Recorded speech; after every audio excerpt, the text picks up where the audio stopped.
Welcome to the Life After Sugar podcast. The podcast that's not just about sugar, but about your relationship with it and also with food and especially with yourself.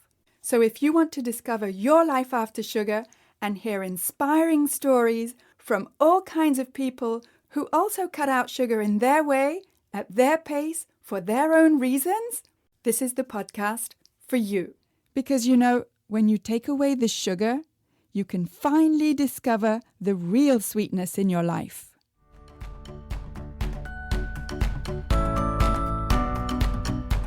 I'm your host, Netta Gorman.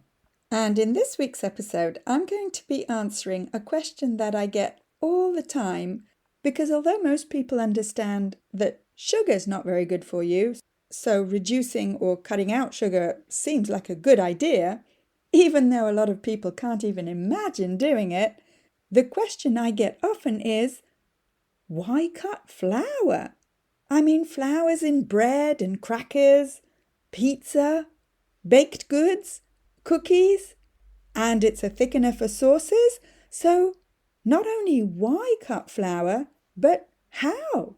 It's everywhere. So I'll answer this question in just a minute. But first, I just wanted to tell you that if you're looking for some free resources, then I have plenty for you. First, download my 5 tips to get rid of cravings. And those 5 tips may not be what you think they are. So go to aftersugarclub.com and download your 5 tips today. And while you're at aftersugarclub.com, why not take the cravings quiz? I created this cravings quiz specifically to help you start thinking more deeply about what triggers your cravings. And when you do this quiz, you'll get your personalized score as well as my practical tips to help you take your first step to get rid of cravings. Those free resources are at aftersugarclub.com. And also, come check out the Life After Sugar Facebook page and subscribe to the Life After Sugar YouTube channel, as well as my Instagram account at My Life After Sugar, which is where you'll get all kinds of inspiration so that you can see that it's perfectly possible to live a happy and active life, even if you don't eat sugar. You can also check out my TikTok account at Netta_Life After Sugar. So, cutting sugar? Okay, but why cut flour? Let me tell you a story. I was chatting with a friend back when I first cut sugar, and she was asking me how my sugar-free thing was going, and I said, it's going great. I've even cut out flour too. And you should have seen her face. It was like I'd just told her that I'd stopped breathing or something. And she said to me, "Wait, you don't eat bread?" And when I nodded, she looked horrified. "Cutting sugar is one thing," she said, "but bread? That's too extreme." And that reaction, the mix of admiration for giving up sugar and judgment for not eating bread anymore, really stuck with me. Because my body already knew what even I didn't actually understand yet intellectually, and it's this. Flour and sugar really aren't that different. And full disclosure, I never set out to give up anything, let alone the 2 ingredients that I loved the most, sugar and flour. It wasn't like I wanted to or I chose to do it really, or at least it didn't feel that way. It was just a temporary 2-week experiment to see if just eliminating sugar and flour for a short time could help my digestion and my other health issues. There was no way I was planning to make this into a lifestyle or a long-term thing. Believe me. But then I did start feeling better, and I carried on feeling better without sugar and flour, and that led me to read up on what actually was happening in my body, and that's when I discovered that sugar and flour, even so-called whole grain flour, are both actually metabolized by the body in pretty much the same way. See, when you grind a grain into a fine powder or flour, whether it's wheat or oat or rye or whatever, the grinding process actually strips away the grain's natural protection. And all those layers that usually slow down digestion, the bran, the germ, and the fiber, well, they're crushed into powder. And the fact that the grain is no longer really whole, it's in powder form, means that your body absorbs it much faster and turns the flour or the ground up grain into glucose almost instantly. So it doesn't really matter that the grain started as whole, because the fact is that once it's ground into a powder, there's nothing whole about it anymore. Now, as a regular consumer, I didn't know this at all. Why would I? I don't walk around the grocery store with a biology book under my arm. But as a consumer, what I did used to look at was the packaging of different food products. And when I saw made with whole grains, I thought, this could help with my slow digestion. But I never stopped to think why the packaging even mentioned whole grains, or whether that expression, whole grains, was actually accurate, let alone whether they were actually good for my digestion. But when I dug a little bit deeper, I found out that in the US and Canada, if a product contains any amount of whole grain ingredients, even a tiny sprinkle, it can often carry a made with whole grains label. That means a cereal or cracker that's mostly refined flour can still sound healthy just because it has a touch of whole wheat. And because the FDA and the CFIA don't require companies to list how much of the grain is whole versus refined, well, all it needs is just a tiny bit. And that whole grain halo is splashed all over the packaging.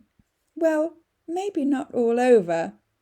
Usually just on the front of the packaging. Why? Well, because whole grain sells. Because food marketers know that consumers associate whole grains with health and fiber. So seeing those words signals that we've made a good choice as consumers. And we feel good about our choice, even when the product can be really high in sugar and refined flour and all kinds of additives. So this health halo, this positive sounding phrase that actually means nothing at all, not only makes the whole product appear better than it really is, but it makes us feel better about our choice, even though we don't really know what we're buying.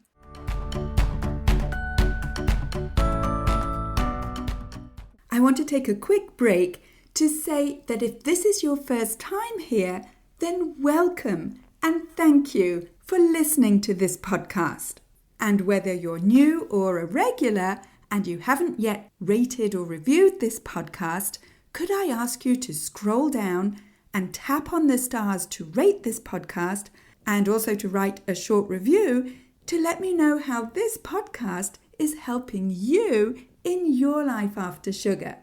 I love reading your reviews, and when you rate and review this podcast, not only does it encourage me to continue making new episodes, but it also helps to share this podcast and have more people see it so that we can help more people feel better and lose weight with less sugar.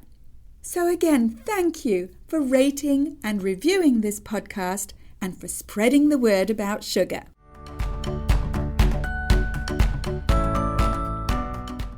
So just before the break, I was saying that marketing or packaging that mentions whole grains is really pretty much smoke and mirrors. And if a product is touted as whole grain or made with whole grain flour, even if it's technically made from the entire grain kernel, once it's ground into a fine powder, in other words, into flour, your body still absorbs it or metabolizes it quickly, just like sugar. So, whole grain is often just a marketing term to cover up the fact that, well, you're still eating flour. And yes, it might have been whole back when it was a grain, but now it's still powdered and it's still going to give you a glucose spike in your bloodstream.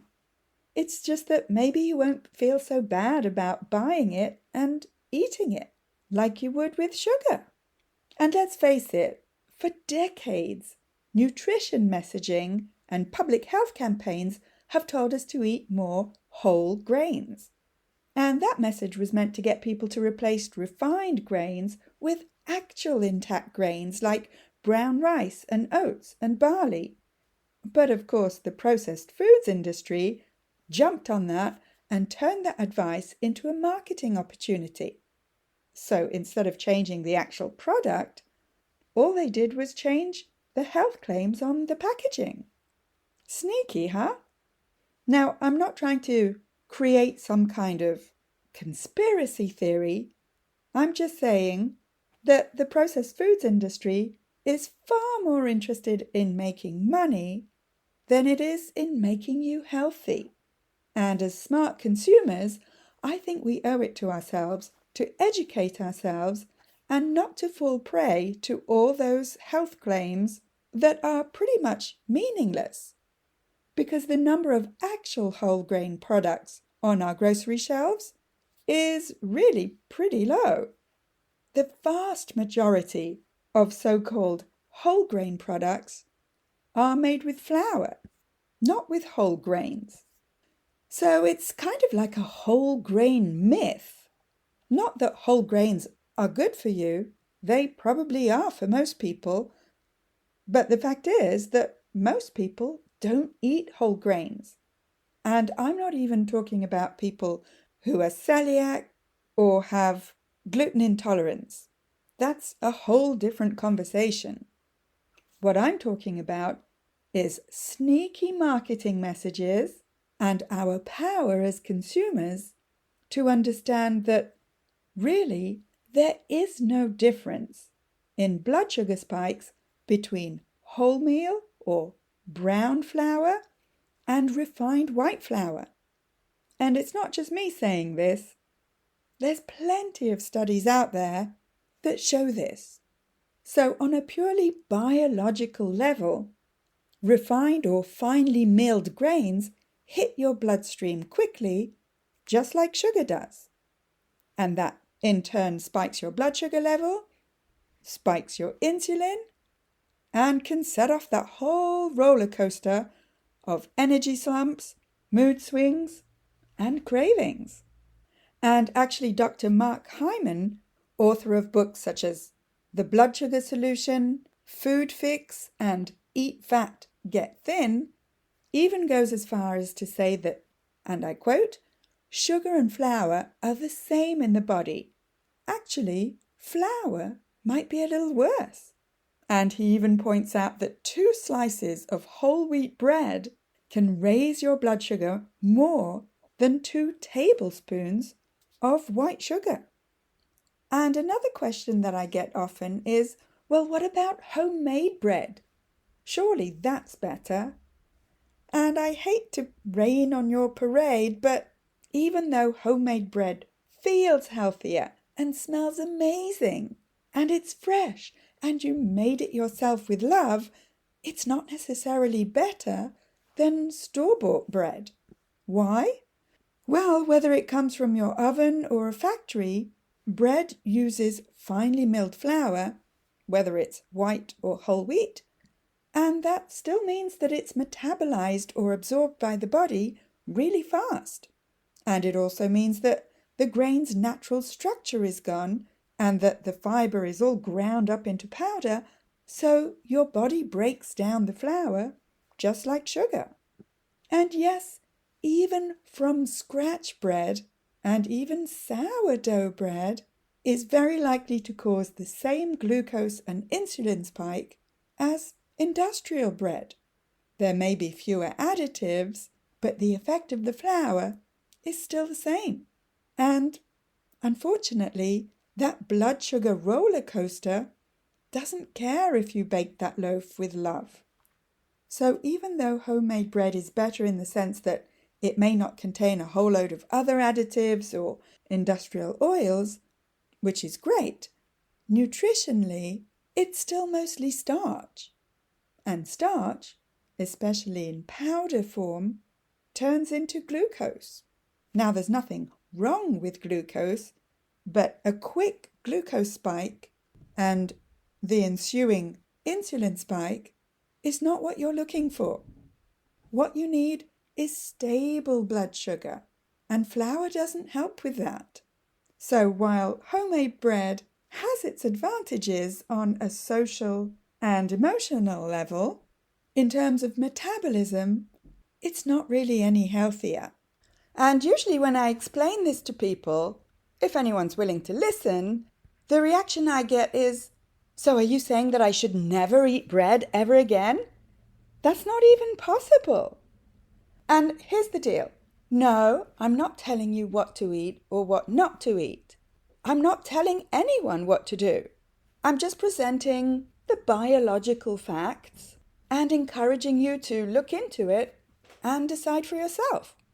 Because I'm totally aware that for thousands of years, bread and pasta, tortillas, dumplings, noodles, crackers, bagels, and all types of baked goods like cakes and cookies and puddings have been symbols of comfort, hospitality, and, in many cases, survival. And in many cultures, including my own, sharing bread means sharing life and love. And historically, flour made grains easier to store, easier to transport, and easier to turn into filling meals. So flour allowed communities to survive harsh seasons. So when someone reacts strongly, thinking that I'm saying no bread, it's probably way more an emotional and cultural reaction, and totally valid, than just about the carbs in the bread. Because bread connects people to home and family and tradition. But in North America especially, the grains and therefore the flour that we eat today aren't the same as during our grandparents' or great-grandparents' day. Industrialization of grains, especially industrial milling to make flour finer and more shelf-stable, well, that's where it's gone from cultural to chemical. And today flour isn't just for bread and pasta. It's in almost every product in every aisle at the grocery store. It's in breakfast cereals and snack bars and crackers and muffins and cookies, in things like breading for chicken nuggets or instant soups and sauces, and even in healthy protein snacks and energy balls. And manufacturers love flour because it's cheap, it's shelf-stable, and it gives that texture that people crave so much. But again, the catch is that once you powder down a grain and refine it and it becomes flour, it becomes a fast-absorbing starch that acts just like sugar in your body. And so it's not just the flour, but the products that flour is found in, especially the highly processed products, that can hijack your appetite and metabolism. And unlike sugar, flour can be more sneakily put into different products. And so even if you think that you don't really eat that much sugar, the flour that you eat can quietly keep you on that same blood sugar roller coaster as sugar. And far be it from me to guilt trip anyone into not eating flour anymore. That's not my goal. Because the other question I often get is, okay, if I do cut flour, what do I replace it with? And a lot of people turn to substitutes, other powders like almond flour, coconut flour, oat flour, or cassava flour. But the truth is that these are still in powder form. And they may be gluten-free or lower in carbs, but they still behave pretty much the same way in your body. Quick to be absorbed, easy to overeat, and actually still feeding that habit of flour-based foods. So instead of swapping over one powder for another, how about reframing your question to, what real whole foods do I want to eat? And if you want something hearty and satisfying and still grain-based, then how about choosing grains that are not technically grains but look like grains and kind of crunch like grains? For example, quinoa, brown rice, barley, millet, and steel-cut oats. Not the instant ones, though. Because then your body has to do the work of breaking these down, and that means steadier blood sugar levels and steadier energy and very probably fewer cravings. And you can also replace flour-heavy sides or crusts with veggies that naturally hold their shape and texture, like zucchini or eggplant slices instead of lasagna noodles, or cauliflower rice, or mash instead of bread or pasta, or sweet potato slices or portobello mushrooms as bread for sandwiches, or just eat the filling of the sandwich.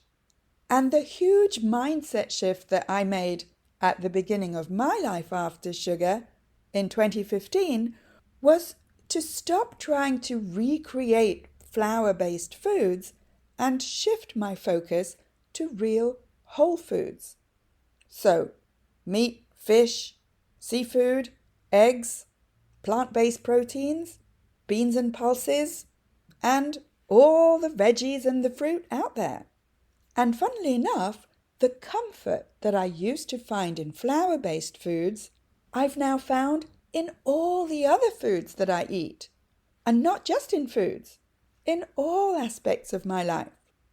So it's changing your habits and your way of looking at food that's just as important, in my experience at least, as changing the ingredients. That skill of learning to change how you see food, especially sugar and flour, is exactly what I teach inside of the Freedom from Cravings Formula program.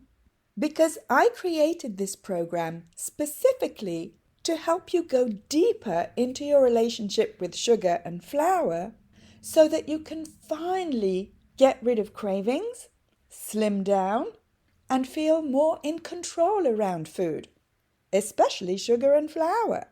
In the program, you'll get step-by-step guidance and customized support through the 5-step formula that I've developed to help you get control over cravings so that you can finally live your life with more energy and fit into your favorite clothes effortlessly and feel confident in your food choices so that you can ditch the shame and embarrassment that you feel every time your emotions make you slip or fall off the wagon, and so that you never feel like you're on some kind of restrictive diet.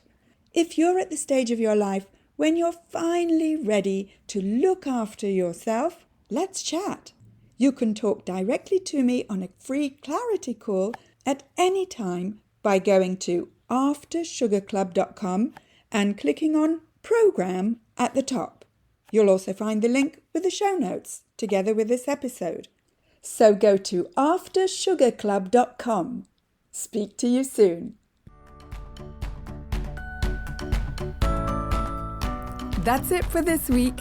Keep in touch and see you soon for another episode.